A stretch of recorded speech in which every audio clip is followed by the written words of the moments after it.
Olá, o nosso grupo vai falar sobre a neuropsicologia da depressão, da matéria Psicologia e Neurociência, do professor Alex Oliveira. A neuropsicologia e a depressão.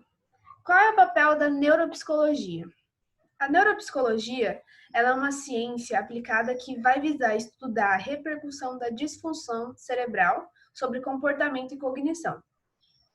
E ela vai auxiliar no diagnóstico clínico. Por isso que ela é muito importante. E o que é a depressão e o que ela causa? E quais são as causas dela, né? Por que ela acontece na pessoa? A depressão, ela é caracterizada como um transtorno mental do humor. E esse transtorno mental, ele vai afetar o desempenho das funções e a diminuição de prazer e desejo que a pessoa vai sentir. Então, isso vai diminuir. O que vai causar a depressão? A depressão, ela tem muitos fatores do porquê ocorre, né? Não se tem, assim, um fator específico, mas são vários. Entre eles tem a hereditariedade, que pode vir, né, de família, de pai, mãe, avô.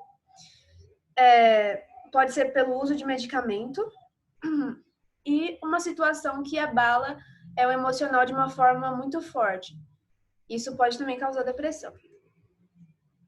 A depressão, ela é apresentada em dois quadros principais, o unipolar e o bipolar. O unipolar, ele vai ser caracterizado em uma pessoa depressiva que ela vai estar simplesmente triste, não vai variar de emoção, ela vai estar só triste, só num sentimento de tristeza profundo. Mas o bipolar, ele vai ser ao contrário disso, a pessoa ela vai ter um sentimento de mania, que é às vezes algo muito extremo e um sentimento de tristeza extremo. Então ela vai ficar alternando entre esses sentimentos. E também existem outros tipos, né? Que são menos conhecidos, mas também existem, como distimia, depressão pós-parto, depressão psicótica e entre muitos outros. Nas áreas frontais e as suas conexões, elas é aonde mais ocorre alterações em pessoas depressivas. Na área frontal, as alterações vão ser localizadas e elas vão afetar a atenção, a psicomotricidade, a capacidade executiva e a tomada de decisões. Na área estriatal, vai afetar o comportamento, o sistema de recompensa, que é nessa área que acontece, e a mediação do comportamento emocional. Por isso que a pessoa ela vai ter alguns comportamentos que vão ficar um pouco bagunçados. Às vezes ela não vai sentir vontade de fazer nada, não vai sentir vontade de ter os comportamentos que antes ela tinha, de realizar os sonhos, prazeres, desejos dela, ela não vai ter essa vontade.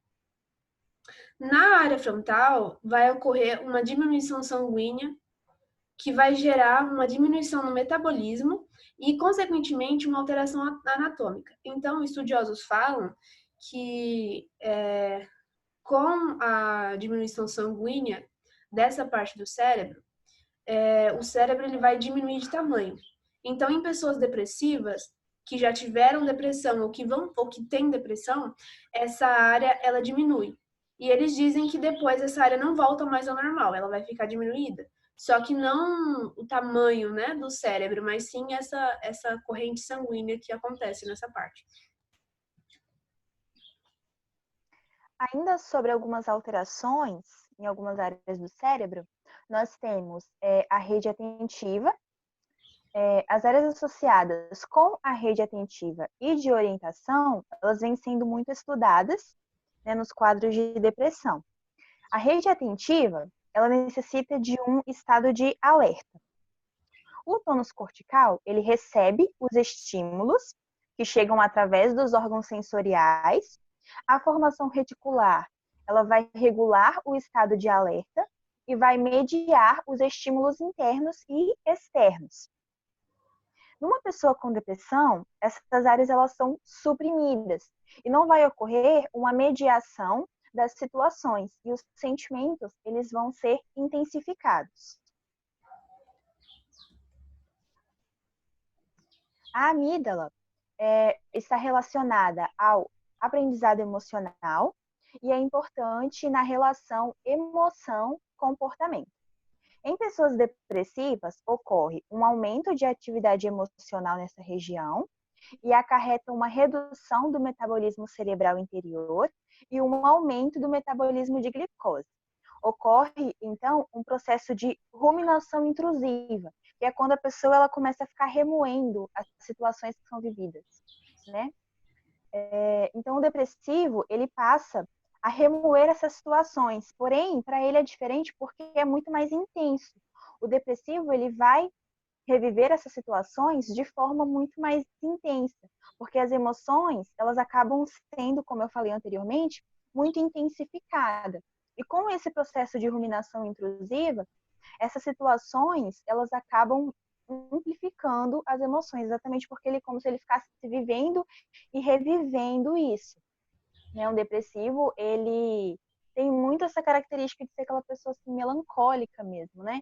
Que fica naquela tristeza, porque as emoções elas são intensificadas realmente.